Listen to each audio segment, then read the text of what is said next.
Hormuz strait जो दुनिया के सबसे महत्वपूर्ण तेल परिवहन मार्गों में से एक माना जाता है, वहाँ हालात उस वक्त पूरी तरह बदल गए जब ईरान की तरफ से अमेरिकी नौसेना के जहाज़ों की दिशा में एक साथ मिसाइल और ड्रोन हमले किए गए, जिनके बारे में ईरानी मीडिया का दावा है कि ये कार्रवाई तब की गई जब अमेरिकी युद्धपोत लगातार उनके समुद्री क्षेत्र के पास गतिविधि कर रहे थे और चेतावनी के बावजूद पीछे नहीं हटे। ईरान का कहना है कि अमेरिका ने पहले उसके एक ऑयल टैंकर और उसके आसपास के समुद्री ढांचे को निशाना बनाया था, जिसके जवाब में यह हमला एक रक्षात्मक कार्रवाई के रूप में किया गया और इसी वजह से हॉर्मुज स्ट्रेट में कई जगहों पर लगातार विस्फोट जैसी आवाजें सुनाई दी, जिससे आसपास मौजूद व्यापारिक जहाजों में अफरा तफरी का माहौल बन गया और कई जहाजों को अपना रास्ता बदलना पड़ा। स्थिति इतनी तेजी से बिगड़ी कि ईरानी नेवी ने छोटे फास्ट अटैक बोट्स को भी समुद्र में उतार दिया और ड्रोन के जरिए अमेरिकी जहाजों की हर गतिविधि पर निगरानी शुरू कर दी, जबकि साथ ही साथ कई इलाकों में एयर डिफेंस सिस्टम को एक्टिव मोड में डाल दिया गया ताकि किसी भी बड़े हमले को रोका जा सके। हॉर्मुज स्ट्रेट में मिसाइलों की गूंज, अमेरिकी युद्धपोत पर ईरान ने दागी मिसाइल, अमेरिकी डिस्ट्रॉयर को बनाया निशाना, एक्टिव हुआ डिफेंस सिस्टम आईडीएफ,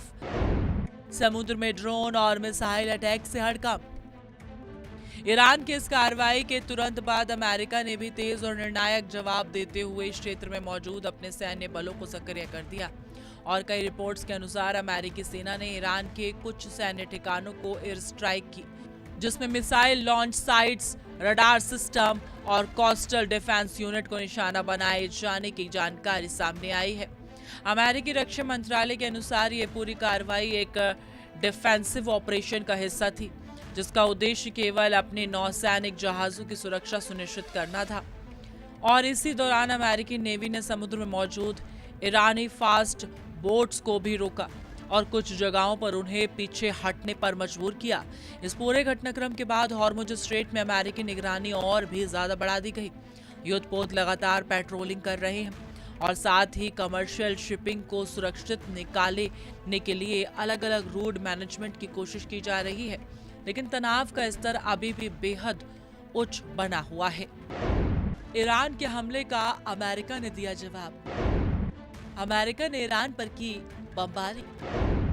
ईरान के केशम और बंदर अब्बास पर हमला, ईरान अमेरिका आमने सामने। डोनाल्ड ट्रंप ने इस पूरे सैन्य तनाव पर बयान देते हुए कहा है कि सीजफायर अभी औपचारिक रूप से लागू है, लेकिन अमेरिका अपने किसी भी जहाज या नागरिक हितों की सुरक्षा को लेकर कोई समझौता नहीं करेगा और अगर अमेरिकी बलों को दोबारा निशाना बनाया गया तो उसका जवाब पहले से कहीं ज्यादा सख्त और बड़ा होगा। ट्रंप ने यह भी कहा है कि हॉर्मुज स्ट्रेट सिर्फ एक क्षेत्रीय मुद्दा नहीं है, बल्कि ये पूरी दुनिया की ऊर्जा सप्लाई से जुड़ा हुआ संवेदनशील रास्ता है और अगर यहाँ पर स्थिति बिगड़ती है तो इसका असर यूरोप, एशिया और अमेरिका तक तेल की कीमतों और सप्लाई पर साफ तौर पर दिखाई देगा। इस बीच अमेरिकी प्रशासन ने अपने सहयोगी देशों के साथ लगातार संपर्क बनाए रखा है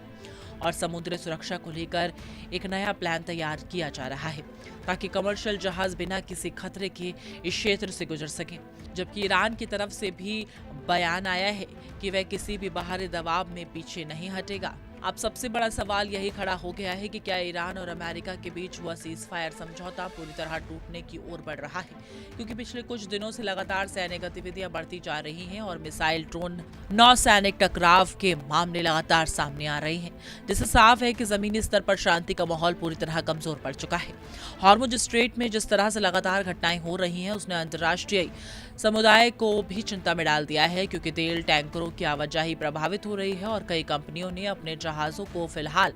इस क्षेत्र से दूर रखने का फैसला किया है, जबकि इंश्योरेंस सेक्टर में भी भारी जोखिम की स्थिति बन गई है। अगर हालात इसी तरह बढ़ते रहे तो आने वाले समय में सिर्फ क्षेत्रीय नहीं बल्कि वैश्विक आर्थिक संकट भी पैदा हो सकता है, क्योंकि दुनिया के बड़े हिस्से की ऊर्जा आपूर्ति इसी रास्ते से होकर गुजरती है।